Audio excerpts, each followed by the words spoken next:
The sign. Hi, everyone. My name's Dory Jacobson. I use she and her pronouns. Really excited to be here today, and thank you for all of the introductions and the announcements. They've been amazing. So I'd love if you could all actually close your eyes or bring your gaze to the ground and really think about the fact that there are around 80 people in this room, plus that who's watching, all coming from different homes, all having different familial and ancestral backgrounds and stories, all carrying different emotions today in this exact moment and throughout the entirety of your lives, all with different priorities and desires. The word Sonder is the realization that each random passerby is living a life as vivid and complex as your own. As you all slowly open up your eyes or bring your gaze upward, look around and recognize the different people that are in this room with you. Just as similarly rich as each of our individual lives are, our bodies hold that same level of complexity. The body is an incredibly complicated system, maybe the most complex out of all of the systems that exist. It stores biological information and holds traumas in ways that often cannot be described. Every single entity, experience, and person we encounter impacts it, yet the way we receive care in the industrialized healthcare system does not reflect that level of complexity. The healthcare system as we know it primarily functions using traditional Western medicine, which tends to have more of a focus on treating illness rather than promoting health.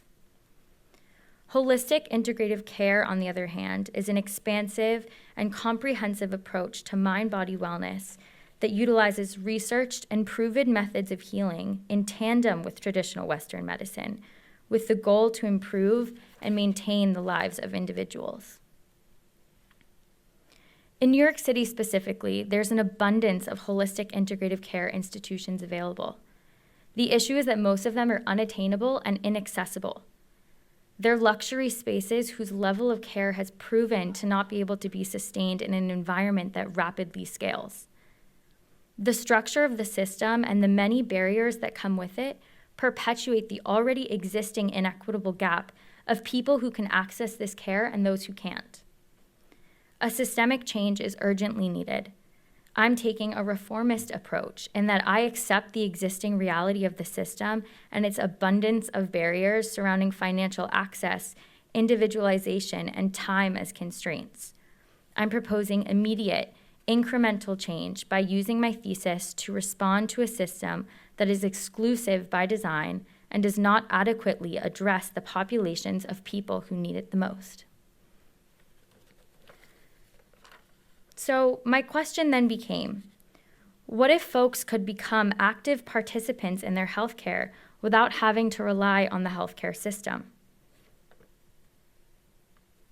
More specifically, what are the ways that we can imagine an accessible, community-based, and non-stigmatizing space for folks to experience holistic health? My research and co-design process was extensive. I began conducting secondary research to examine the system's landscape. Synchronously, I conducted 50+ hours of primary research interviews by speaking with a wide range of physicians, practitioners, and patients, all varying in age, race, and gender.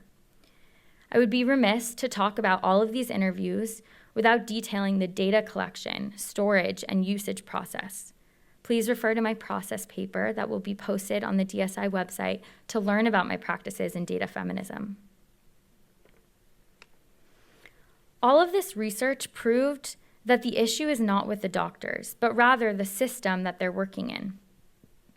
My focus began to shift toward institutions, practitioners, and more who were truly putting an emphasis on the whole person experience.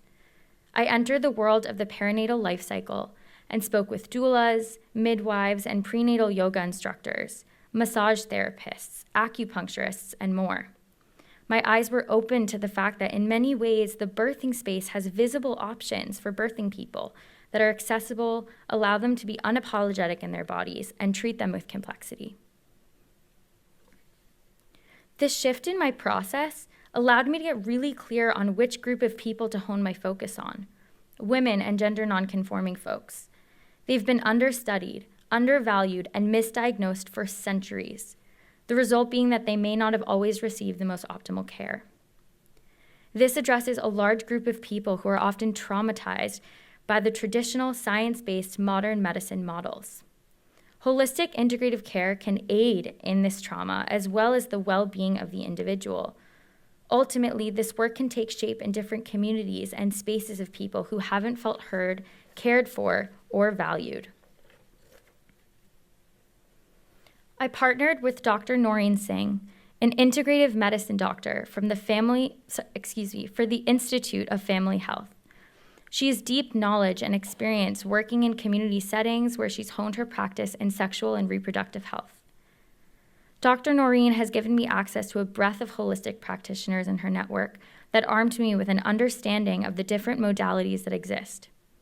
I worked as a liaison and a facilitator to build a workshop that would give folks an entry point to understand that there isn't one solution for anything.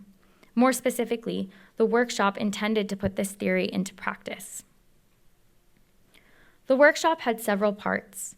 First, we moved through an exercise where we talked about each other's perceptions and experiences with holistic health. We moved through an activity that encouraged folks to think about the different aspects of their health as dimensions. This included physical, mental, emotional, social, intellectual, occupational, and spiritual well-being. We moved through some self-reflection and then shared with each other the amount of energy that we would want to put into each one of these dimensions. Our conversation surrounded the idea that oftentimes the dimension that we give the most energy to stays constant even when everything else in our lives are falling apart. This helped us move into an activity around resource sharing and putting different methods and modalities of care into practice. As you can see, all of these recommendations are accessible, and most of them are things that folks already do in their home every single day. This framing contextualizes that you have the power to practice holistic care at home and build resources for yourself and your community, as well as share them with physicians, practitioners, and healers in your life. I collected feedback and created a facilitation guide that anyone can use to begin a conversation around holistic health practices with their friends, family, and community.